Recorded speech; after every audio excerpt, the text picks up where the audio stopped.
Bronwyn, you're the CEO of Netball SA. What's it like being at the forefront of this sport? Well, this is a sport that I love. So from my point of view, this is my background is in netball. I have come from the Hills Netball Association, where I've been the president of the Aldgate Netball Club, which had 100 players. And then I've been the president of the Hills Netball Association that's had 1,000 players. And then in my professional career, I've been general manager of the Adelaide Strikers.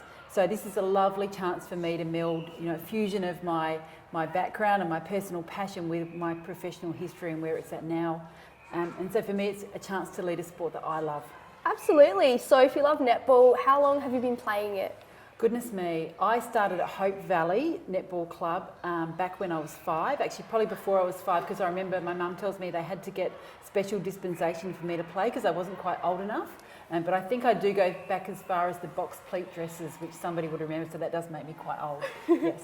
Wow. So do you still get a chance to play now that you're so busy managing it? I do still play. So I play at Aldgate still, and I play in the Mighty Gator B1s, and we are the reigning premiers from last year. Of course. So I still play, and I also umpire the league out in the Hills Netball Association too. So not only am I running netball in South Australia, I'm out there doing it as well. So what's the community like here in Netball SA? The community at Netball SA is absolutely awesome. We have 40 plus associations here. We have 30,000 registered players every week. And it's run by largely a volunteer workforce, and the spirit of, we are the #1 participant team sport for women and girls. So it's something that I think really matters in our community. It gives communities a purpose. It's the fabric of communities, and I believe that sport matters and netball matters. Absolutely. What difference do you see it making in these communities? Well, particularly, we're here at the Country Champs this weekend, and these are our regional communities. Often netball clubs are connected to football clubs as well. So often there's one sporting hub that everybody goes back and has a schnitty and a drink at night. It's the social fabric of communities often. It's great for teaching, particularly young women and girls, about leadership and team sports and winning and losing, and that's what goes into making a character, right? That's how you grow your character as a future adult. So I believe that sport matters in our communities. That's a great answer. That's fantastic. So you're a few months into your role here as CEO. What's your vision? So my vision here for netball in South Australia, first of all, is that Netball SA are offering our 40 plus associations great services so that they have the tools and the resources to be able to grow our sport in their regions, that they're well-resourced, well-run clubs. Also, from an infrastructure point of view, it's to make sure that South Australia has the right infrastructure for growth. Here, for example, at Priceline Stadium, we're looking at a redevelopment of this stadium, which I think is a bit overdue. And really just making sure that we're growing our sport and contributing to society, and looking at things that affect women and our members, and making sure we're playing a positive role in that. Absolutely. So the redevelopment of this stadium behind us, do you want to tell us a little bit about that and what it will do for the sport here in Adelaide? Yeah, so the stadium is about 25 years old. It was built back in the 80s, and as you can see, it probably is looking a little bit tired. And the government, we put in about 3 years ago, Netball SA did a business case we pitched for $22 million to be able to upgrade the stadium, and we were generously given $6 million by the state government. But that $6 million is really only going to allow us to upgrade the car park. So the car park, some services here, the air conditioning, and just some very basic building maintenance will allow us to bring it back up to code. But the fact is it remains a tired building. So if we look at what the government's done, it's given $500 million to men's sport to run soccer, to run cricket and footy at Adelaide Oval. It's given money to soccer here in South Australia. And I say, what about some money and some support for women that promote women's sport, not just men's sport promoting women's sport now, women's sport promoting women.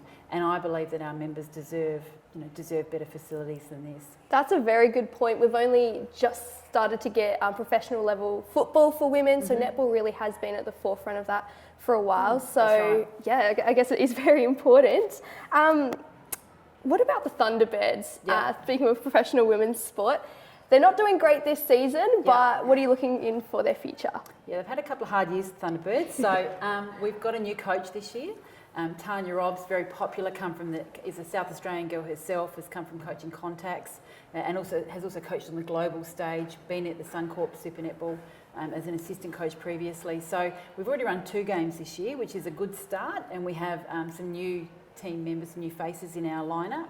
So we've won 2 matches, but I suppose what we're looking for is a team that can compete. The Suncorp Super Netball is such an awesome level of competition. There are going to be no easy matches.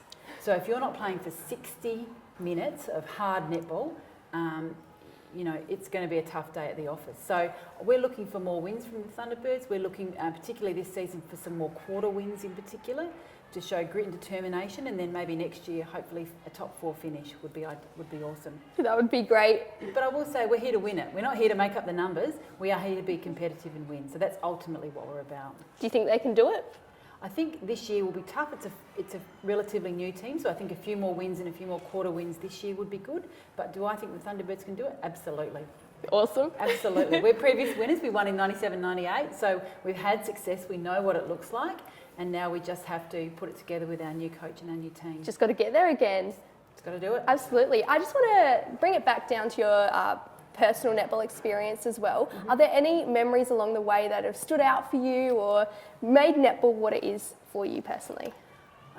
Well, I started obviously very young. I've always loved it. I played state netball. I played for South Australia in the under-19s and the under-21s, and then I gave it away for 25 years. And when I moved up to the Adelaide Hills, up to Aldgate, I took my 2 little girls out, and a mum said to me, "Oh, you look pretty fit. Do you play netball?" And I said, "Well, I do play, but it was quite a while ago." And she said, "Well, what about you come and join a team?" So I did that. So I came out and joined a team at Aldgate.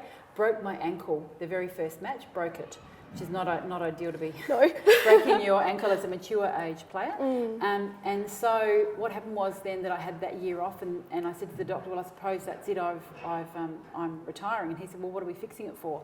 What are we fixing it for if you're going to retire?" So I came back, played the next year, and I've played ever since. So really, it's been being able to pursue your goal and push through those hardships that have made it so important to you.